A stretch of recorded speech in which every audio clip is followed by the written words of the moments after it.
lagi bareng aku Ara. Di sini aku akan mencoba untuk menemani kalian dengan sebuah cerita film seru dan rekomen banget untuk kalian tonton. Jadi, film ini menceritakan seorang pria bernama Guanming. Dia mencari keberadaan putrinya yang diculik pada 6 tahun yang lalu. Selama 6 tahun lamanya, Guanming tak pernah berhenti untuk mencari keberadaan putrinya yang bernama Juicy.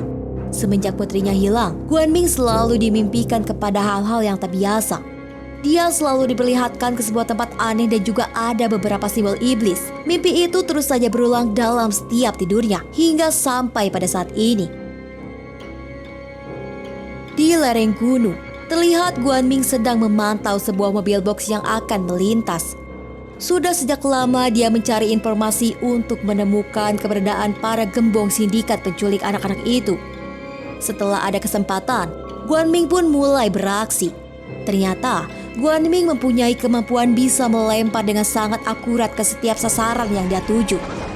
Dari lemparan batu tersebut, membuat sang supir terkaget, hingga membuat mobil mereka hilang kendali dan menabrak dinding bebatuan. Tidak membuang kesempatan, Guanming lalu memukuli si supir. Dugaan Guanming benar, ternyata mobil itu membawa beberapa anak-anak hasil dari penculikan.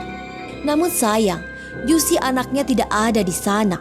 Di saat bersamaan, para polisi datang dan menyergap Guanming yang masih berada di dalam mobil. Karena supir yang tadi membawa mobil itu berhasil kabur, polisi justru menuduh kalau Guanming adalah pelaku dari penculik anak-anak. Dia lalu dibawa ke kota untuk diamankan. Di saat mobil polisi berhenti di sebuah pom bensin Pertamina, Guanming yang merasa kalau polisi itu salah tangkap, dia pun berontak dan mencoba untuk kabur. Di saat bersamaan, dia melihat ada sebuah mobil yang terparkir di seberang jalan, seperti memberi kode kepada dirinya untuk segera cepat masuk. Dia adalah seorang wanita yang bernama Tuling. Diketahui kalau Tuling sendiri ternyata sudah sangat mengenal Guanming. Dia tahu kalau Guanming masih mencari keberadaan putrinya. Tuling juga tahu kemampuan Guanming yang bisa melempar dengan sangat akurat. Di sini Tuling mengatakan kalau dia bisa membantu untuk menemukan Juicy anak Guanming yang hilang. Sebelum melanjut kepada cerita Guanming, film berpindah ke suatu tempat di antah berantah. Kembali ke zaman batu, kita diperlihatkan kepada seorang anak muda yang bernama Kongwen. Dia berlari di tengah hutan dikejar oleh para pasukan iblis. Sayangnya, pelarian dia malah mengarah ke ujung jurang. Lalu tiba-tiba, datang kakak perempuannya menghadang para pasukan iblis. Sang kakak meminta Kongwen untuk segera pergi dari sana. Dengan mendorong Kongwen, ujung jurang yang di mana itu hanya sebuah laut saja.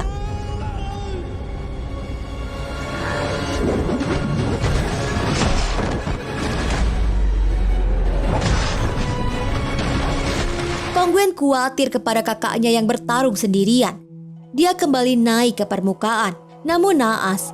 Dia melihat kakaknya yang sudah sekarat ditikam pedang oleh si kakek tua dari pasukan iblis. Ternyata si kakek tua juga sekarat karena dia juga terkena tikaman oleh pedang kakaknya. Si kakek tahu kalau dirinya sudah lemah. Lalu dia mengancam kepada Kongwen untuk tidak macam-macam. Jika sampai Kongwen berani membunuhnya, maka Kongwen akan diburu oleh para pasukan iblis kemanapun dia pergi. Kongwen tidak peduli dengan semua ancaman si kakek tua itu, lalu menusuk si kakek hingga akhirnya dia pun tewas. Setelah Kongwen menguburkan kakaknya, dia pun lalu bergegas pergi. Namun saat itu, dia mendengar ada suara bisikan dari arah mayat si kakek tua itu. Lalu tiba-tiba, keluarlah armor army dari tubuhnya dan menempel ke tubuh Kongwen seperti sebuah parasit. Dari armor tua itu juga mengeluarkan sebuah mata. Armor tua itu bisa hidup dan bisa berbicara. Armor itu mengatakan kalau dirinya berasal dari neraka yang tertidur dan terpenjara di tubuh si kakek tua itu. Armor tua merasa betah tinggal di tubuhnya Kongwen karena darah Kongwen yang segar dan tidak bau. Mengetahui niatan Kongwen yang akan melawan Dewa Redman, dia pun akan ikut untuk membantu Kongwen. Armor tua meyakinkannya kalau Kongwen tidak akan mampu mengalahkan Dewa Redman sendirian. Jika mengandalkan keberanian saja tidak cukup. Di sini petualangan Kongwen pun dimulai untuk menuju ke sebuah tempat di mana Dewa Redman itu berada. Misi Kongwen sendiri adalah untuk membalas dendam atas kematian kedua orang tuanya yang dibunuh oleh Dewa Redman. Perjalanan yang sangat jauh hingga harus memakan waktu berhari-hari. Singkatnya, tibalah dia di sebuah distrik naga yang ada di kota Awan. Pada saat itu, sedang diadakan seperti sebuah karnaval, di mana itu adalah acara penghambaan rakyat distrik naga menyembah kepada sang Dewa Redman. Dewa Redman yang disimbolkan dengan sebuah patung raksasa. Semua orang bersujud menyembah memberi penghormatan kepada sang dewa.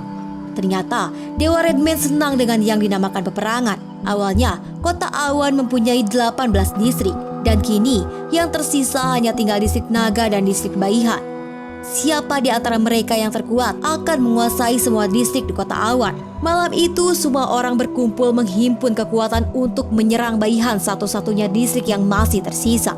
Distrik Naga diberkahi oleh Dewa Redman. Sebelum peperangan itu dimulai, mereka meminta doa kemenangan agar peperangan itu dapat mereka menangkan.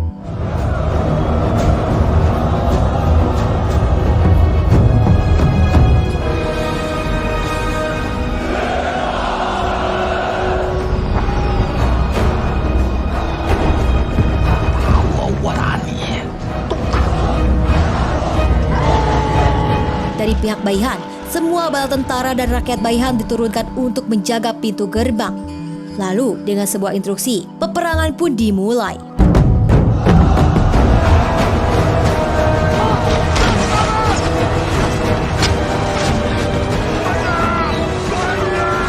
Gerbang Baihan mulai hancur ketika pasukan naga menerbangkan lentera naga.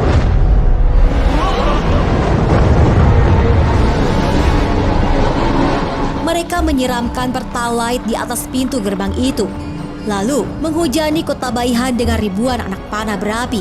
Peperangan pun pecah sepecah-pecahnya.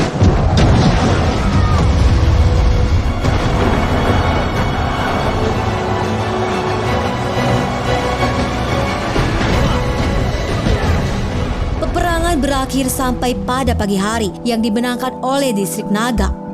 Pasukan naga menjarah dan membunuh beberapa pasukan Baihan yang tersisa. Kong Wen sendiri yang menyaksikan semuanya itu merasa teriris hatinya karena dengan sesama mereka rela menumpahkan darah saudaranya sendiri. Dan tiba-tiba terdengar suara trompet berbunyi diiringi dengan kedatangan pasukan merah berkuda.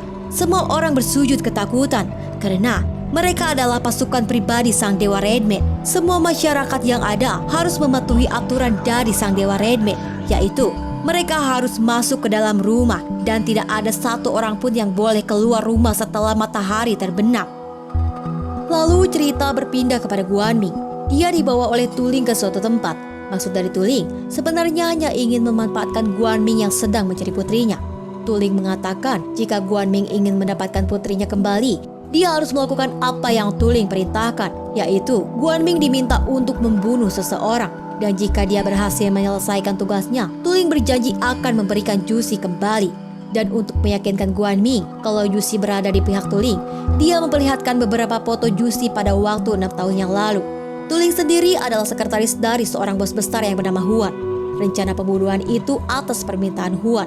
Target yang akan dibunuh Guanming adalah seorang anak muda yang bernama Kong Wen. Dan Kong Wen adalah seorang penulis novel yang cukup terkenal. Lalu apa hubungan antara Guanming dan Kong Wen yang sekarang dengan cerita Kong Wen yang akan melawan Dewa Redman? Jadi gini guys, kalian harus benar-benar nyimak ceritanya. Cerita dari film ini agak rumit karena menceritakan dua dunia yang berbeda, yaitu Kong Wen di dunia nyata dan Kong Wen versi novel. Yang kita lihat di adegan Kong Wen akan melawan Dewa Redman, sebenarnya itu adalah sebuah cerita novel yang dikarang oleh Kong Wen sendiri. Kong Wen si penulis novel menjadikan dirinya sendiri sebagai karakter di dalam cerita novel tersebut. Sedangkan Huan, bosnya si Tuling, digambarkan sebagai Dewa Redman. Inti permasalahan utama dalam film ini adalah Kong Wen dan Huan. Kong Wen ingin membunuh Huan, dan Huan tahu kalau Kong Wen ingin balas dendam atas kematian ayahnya yang sudah dibunuh olehnya. Itulah alasan Huan meminta kepada Tuling mencari orang lain untuk membunuh Kong Wen, karena Kong Wen akan menjadi ancaman bagi Huan nantinya. Sesimpel itu sebenarnya permasalahan mereka. Dan nanti di adegan Kong Wen versi novel, dia yang akan melawan Dewa Redman. Itu adalah jalan cerita Kong Wen dunia nyata yang akan membunuh bos Huan. Sampai di sini semoga kalian paham ya. Karena tidak ada pilihan lain, akhirnya Guanming menerima tawaran dari Tuling. Dia langsung mencari keberadaan Kong Wen dengan foto dan alamat yang sudah diberikan oleh Tuling. Singkatnya, Guanming berhasil menemukan keberadaan Kong Wen. Dia berpura-pura sebagai fansnya Kong Wen. Guanming bukanlah seorang penjahat. Sulit bagi dirinya untuk membunuh Kong Wen. Justru, antara Kong Wen dan Guanming malah berteman baik sekarang. Kong Wen bercerita banyak tentang novel Dewa Redman. Novel tersebut adalah sebuah novel series. Hingga sampai dengan sekarang, dia sendiri belum ada ide untuk menyelesaikan cerita dalam novelnya. Tak disangka, kedatangan Guanming justru memberikan ide cerita bagi Kong Wen untuk menyusun kembali cerita novelnya. Dan film berpindah kembali kepada Kong Wen dalam versi novel. Kong Wen melihat ada seorang anak gadis kecil sedang menarik jasad kakaknya yang sudah meninggal. Kong Wen yang melihat itu pun merasa iba dan mencoba membantu si gadis kecil itu untuk menguburkan jasad kakaknya. Sembari si gadis kecil meniupkan seruling untuk mengiringi kepergian sang kakak. Namun, mereka tak sadar kalau waktu sudah menjelang maghrib. Mereka lupa kalau jam malam sudah diberlakukan kepada semua orang. Salah satu pasukan pribadi Dewa Redman yang masih berpatroli mendengar suara seruling itu. Lalu tiba-tiba, pasukan merah sudah berada di hadapan mereka dengan membawa senjata kapak di tangannya. Kong Wen dan si gadis kini dalam bahaya, dan pasukan merah pun langsung memburu mereka.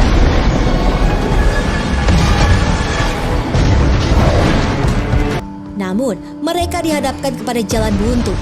Tak habis akal, Kong Wen membawa si gadis melalui atap rumah warga. Tak mudah bagi Kong Wen untuk bisa kabur dari pasukan merah.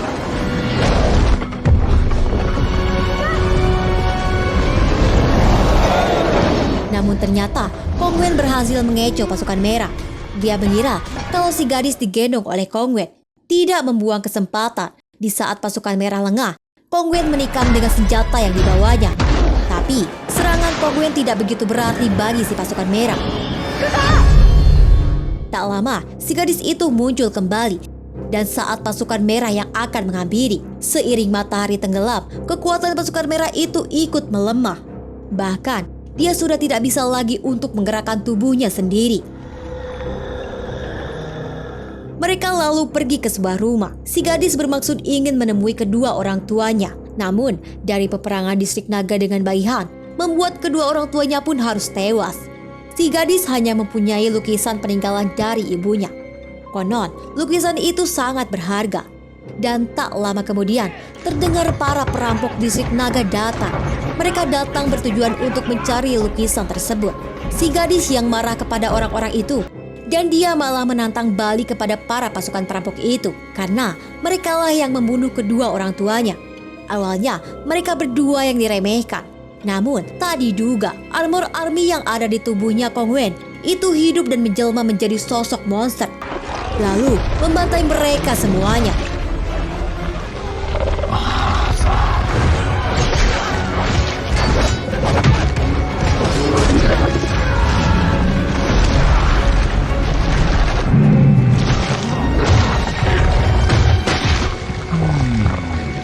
Setelah dia membunuh mereka semuanya, ternyata armor army kini ada di dalam kendali Kong Wen sendiri. Armor army yang terlalu banyak meminum darah Kong Wen membuat dia menjadi ketergantungan kepada darahnya Kong Wen. Lalu cerita kembali kepada Guanming dan Kong Wen. Secara ajaib, ternyata cerita dari novel karangan Kong Wen mirip dengan cerita pada kenyataannya. Pasukan merah yang menyerang Kong Wen itu sebenarnya adalah karakter dari Guanming. Dan si gadis kecil yang ada di dalam cerita adalah karakter Jusi anaknya Guanming. Saat itu pasukan merah hanya ingin mengambil Jusi yang dibawa oleh Kong Wen. Guanming membaca semua naskah cerita novel Kong Wen. Di sini Guanming merasa kalau cerita dari novel yang dibuat Kong Wen bisa mengantarkan putrinya kembali. Dan Kong Wen akhirnya menjadi tahu niat awal Guanming menemuinya. Guanming hanya orang suruhan dari Bos Huan untuk membunuh dirinya. Setelah Guanming mengetahui cerita novel dari Kong Wen, dia yakin kalau dari cerita novel itu, Guanming bisa menemukan keberadaan putrinya. Guanming meminta kepada Kong Wen untuk segera menyelesaikan cerita novel tersebut. Lalu, Kong Wen pun melanjutkan ceritanya. Kong Wen dan Justi masuk ke kawasan di mana Dewa Redman itu berada. Di sana, dia melihat banyak pasukan pribadi Dewa Redman berbaris dan hanya terdiam saja. Setelah Kong Wen mencoba mendekati para pasukan merah, dia baru tersadar kalau mereka semuanya sedang tertidur. Ini alasan kenapa Dewa Redman membuat aturan untuk orang-orang tidak keluar pada malam hari. Karena pasukan pribadi Dewa Redman tidak bisa berbuat apa-apa pada saat malam hari. Mereka berdua terus masuk untuk mencari keberadaan sang Dewa Redman. Yang mereka lihat di sana ada sebuah patung raksasa. Tapi ternyata dialah sang Dewa Redman itu yang mereka cari.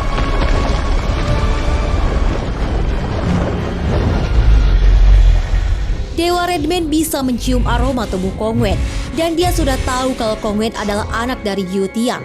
Diketahui kalau Jiu Tian adalah saudara Dewa Redman sendiri yang dibunuh oleh Dewa Redman.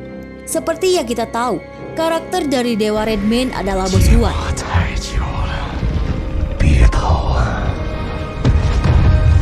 Armor Army memberitahukan kepada Kong Wen, kelemahan Dewa Redman adalah si pedang kecil yang menancap di kepalanya Dewa Redman. Tak lama kemudian, pertarungan antara Dewa Redman dengan Kong Wen pun dimulai. Kong Wen yang dibantu oleh Armor Army yang kembali merubah bentuknya. Dewa Redman tidak hanya mempunyai tubuh raksasa, tetapi dia juga mempunyai kecepatan dalam menyerang lawannya.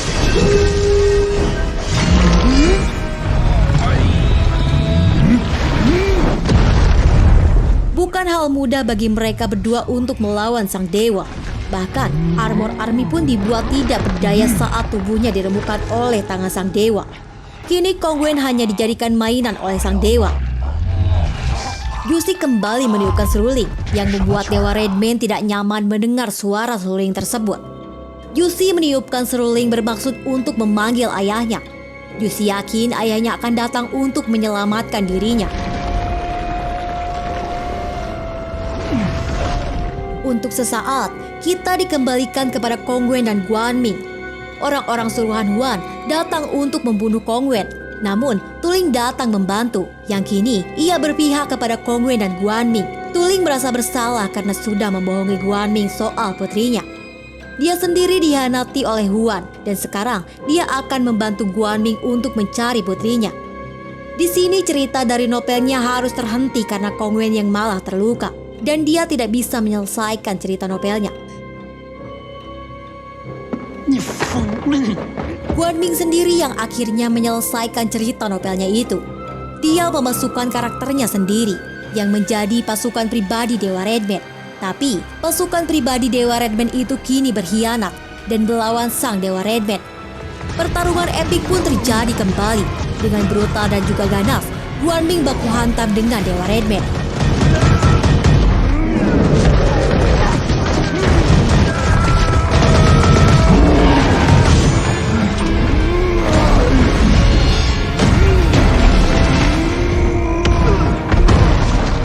Dari pasukan merah sangat kuat, tak mudah bagi Dewa Redman untuk membunuhnya.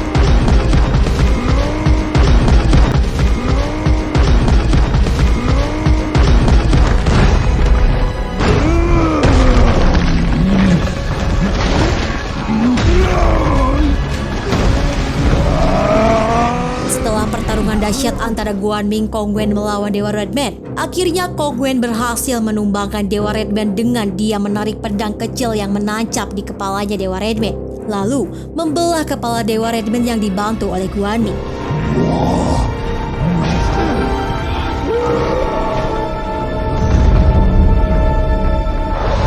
Setelah cerita dari novel itu selesai dan Dewa Redman berhasil dikalahkan, begitupun Huan juga yang sudah tewas. Akhirnya Guanming menemukan putrinya kembali. Ternyata selama ini dia menjadi gelandangan bersama bocah kecil lainnya. Dan di sini film pun selesai.